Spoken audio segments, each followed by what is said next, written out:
noticing that there are puzzle pieces, and some of them have different colored Sharpie on them. So I'm like, there's probably multiple puzzle pieces. And if anybody knows me, I am actually the worst puzzle configurer in the world. Like, I can't put a physical puzzle together to save my life. And one of them was a circular puzzle, which I actually never finished. So I start putting these puzzles together, and one of them is a quote from a monk. And I'm like, oh, that's nice, but where's my next clue?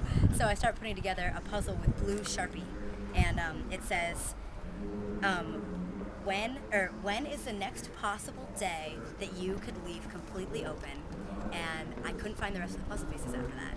And I knew I had to call something, because it said call at, and then 619, I think, and I already had the number, so I was like, oh, I'm just calling it right now. And I filmed myself calling it. And I was like, I have all these days open, and it didn't work. Like, our schedules mix-matched or something like that. We just couldn't get it to work. It was me. I wanted to come on July 2nd. Oh, because of the Butler County Fair. Yeah. It's fine.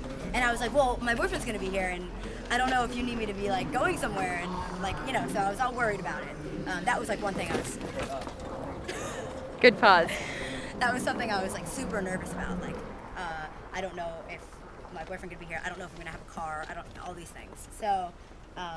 it all worked out, though. Of course, it all works out. It just does. So I said July 2nd could work. Hand in hand, we walked to our destiny, and here we are.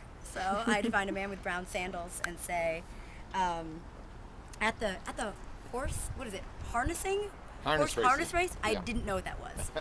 So we just showed up. I asked for a map, and we went for it. And I had to say to you, thou mayest... walk to my destiny or something like that. I am the master of my destiny. I am the master of my destiny.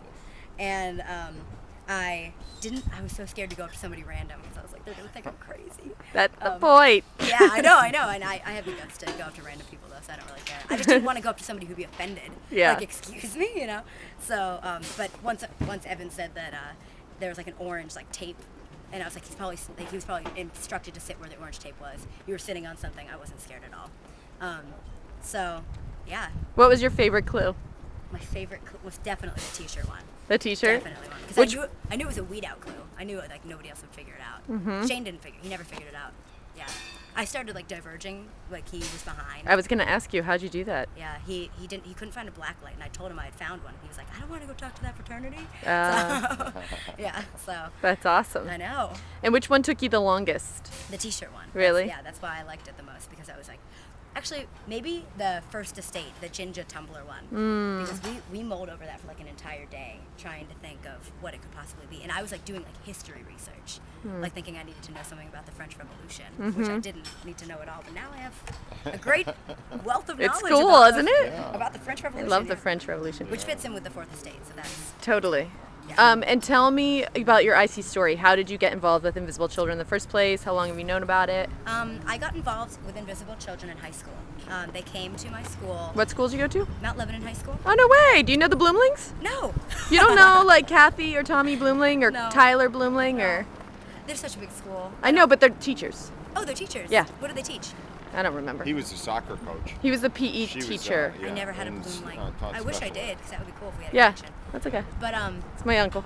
so Invisible Children came to our school, and I had never heard of them before. Oh my gosh, was this 5 years ago? Oh, yeah. I was at that screening. Yeah. Wait, were you really? Yes. I talked to So you. were I was you. there. I was went there up and I too. talked to everybody. Yeah. Yeah. So I talked No, to well, you. I sat in the back because I was the movement director for wanted 6 to years, so Oh, I yeah. was evaluating the team. Oh, really? I'm trying to think. Wait, let me try to remember who that team was. Sorry. Jamie. I remember there was Yeah, a was girl. it Jamie Roach and Elizabeth Magnuson? I talked to a girl named Jamie, so yeah. No, a guy named Jamie. Oh, no. No, what did they look like?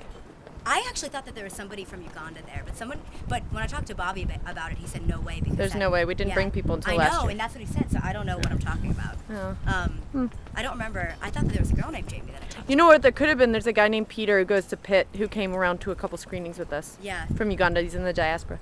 You know what? I feel like I met somebody from Uganda, and I was so excited. That's what compelled me to be into it. So we watched the screening of The Rough Cut, and I was bawling my eyes out. And I was with my friend Eva Drasanova, and we were like, we have to do something. So we started this movement at our school for Invisible Children, and we had a club called Emergency, which my friend Jamie was involved in.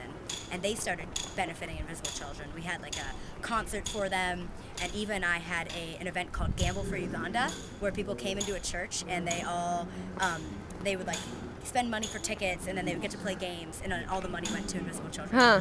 And then we held like a screening. I had multiple screenings. I got the Go DVD, I think, a while later, and I held screenings of that. That So- definitely was Jamie Roach, Liz Yeah. Magnuson.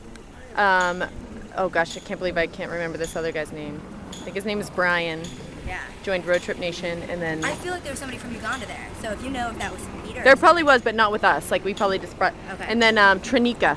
Yeah. I remember that. So, okay. We called her Trininja. So then I became acquaintances with Tabitha.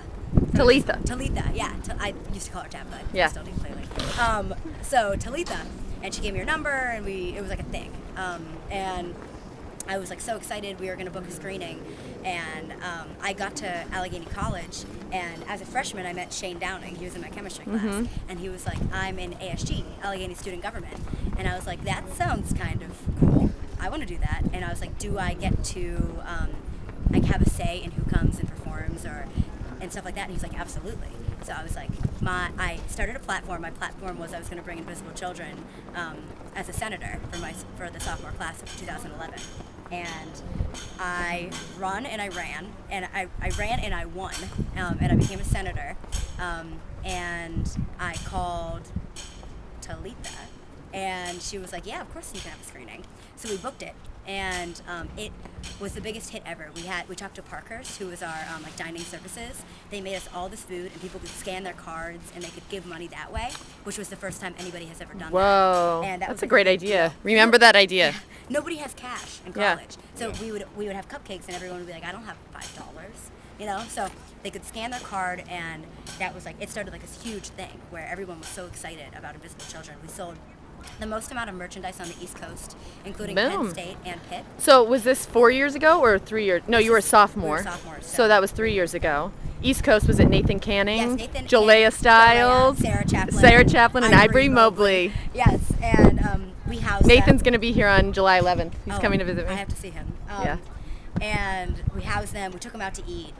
That's one of the best teams we've ever had. I love them. They were amazing. Yeah. I still keep in contact with like Sarah and Jalea, and I think Ivory or Nathan just wrote on one of my Facebook pictures because I was in it with Bobby.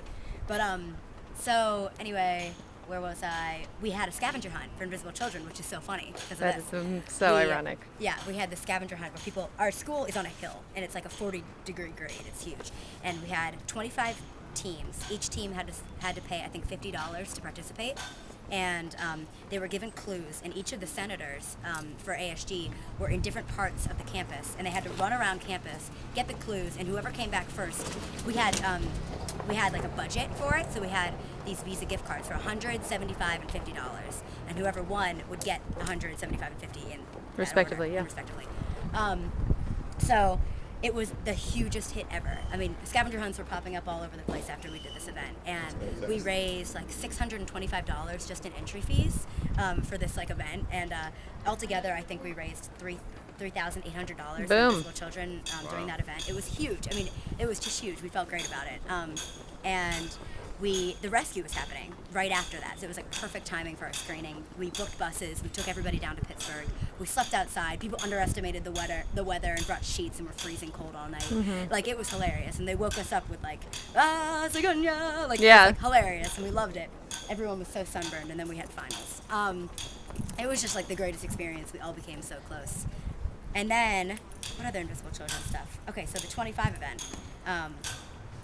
That's the most recent one. I booked a megabus with me and Melissa Robertson. She's a freshman senator for ASG. And we booked it. We went to Philadelphia. My friend Derek came to see Me Without You and Circus Yep, Survive. Me Without You and Circus Survive. Yep. And we stayed silent for 25 hours. We walked around downtown Philly all day, handed out cards. We went up to people and asked them questions just so we could hand them cards. It was so obnoxious. I loved it.